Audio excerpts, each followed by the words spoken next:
Alors, comment faire pour concilier travail et vie de couple? C'est ce que nous allons voir dans cette nouvelle vidéo. Comment faire pour pouvoir être à la fois bien dans son job, épanoui et bien dans sa vie de femme, d'homme, de parent au quotidien?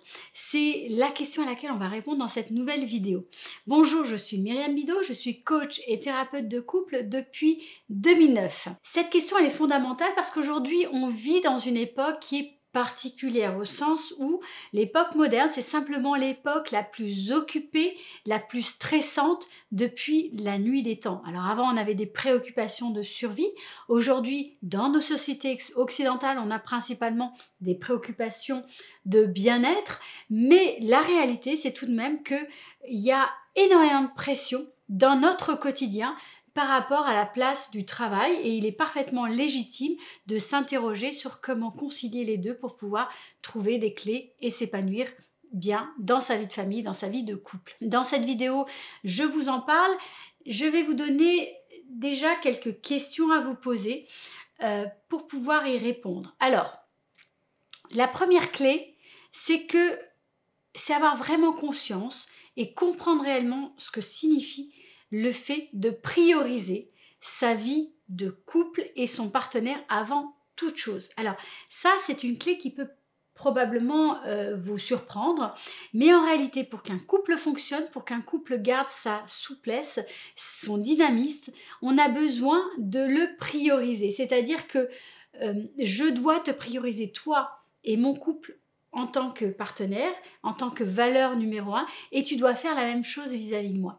Sans cette priorisation, ça va être très compliqué pour le couple d'avoir la sécurité suffisante pour pouvoir se développer. Maintenant, prioriser son couple, prioriser son partenaire, ça ne veut pas dire accorder tout son temps, parce que dans les faits, ça n'est absolument pas possible, et ça n'est pas désirable non plus.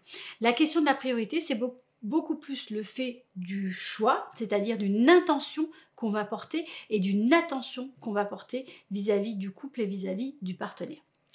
Ensuite, pour pouvoir répondre à la question et comment pouvoir concilier travail et vie de couple, il y a des questions fondamentales que je vous invite à vous poser et je vous invite même à y répondre par écrit, en prenant un crayon, en prenant du papier et en écrivant de façon relativement libre, sans trop vous juger et en répondant à ces questions essentielles. La première chose, c'est quelle place, qu'est-ce que le travail signifie pour moi en termes de croyances et en termes de valeurs. Donc, réfléchissez à toutes ces croyances que vous pouvez avoir autour du travail. Est-ce que ces croyances sont vraies? Est-ce que ces croyances sont toujours valables pour vous aujourd'hui? Ou est-ce que vous voulez modifier ces croyances? Réfléchissez également aux valeurs que véhicule pour vous la notion de travail. Qu'est-ce que sont ces valeurs pour vous? La deuxième question que vous pouvez vous poser, c'est par rapport à vos peurs autour du travail. Qu'est-ce que le travail vous permet? Qu'est-ce que le travail vous empêche? Quelles sont toutes ces peurs autour de la notion du travail? Et comment le travail peut parler de vos insécurités? Comment ensuite vous allez pouvoir prendre du recul par rapport à soi et également travailler sur ces peurs, les traverser et aller un petit peu plus loin. Et la troisième question que je vous invite à vous poser, c'est à quoi le travail vous sert-il?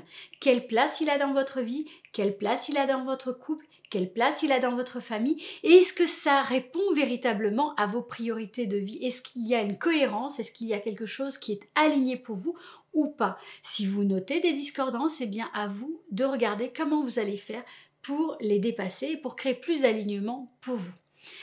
Une chose importante par rapport au travail, c'est toujours la question de poser des limites. C'est la question pour vous de faire le tri par rapport aux questions que je vous ai proposées et ensuite par rapport à ça de pouvoir poser des limites qui soient justes, qui soient saines pour vous et qui vous permettent à la fois de vous épanouir dans votre relation de couple et en même temps de pouvoir donner une place qui soit juste et alignée pour vous par rapport à votre travail. Voilà, si vous avez aimé cette vidéo, je vous propose de mettre un petit pouce bleu. Si vous voulez aller un peu plus loin par rapport à la communication dans votre relation et à comment aborder ces notions-là et notamment toutes les conversations difficiles au sein de votre couple, je vous invite à télécharger mon guide offert qui se trouve juste en dessous de cette vidéo. Et puis pour finir, abonnez-vous à cette chaîne, ça permet à cette chaîne de mieux se faire connaître et également ça vous permettra surtout de ne pas louper mes prochaines vidéos puisque je publie 2 fois par semaine. Je vous dis à très bientôt pour une nouvelle vidéo.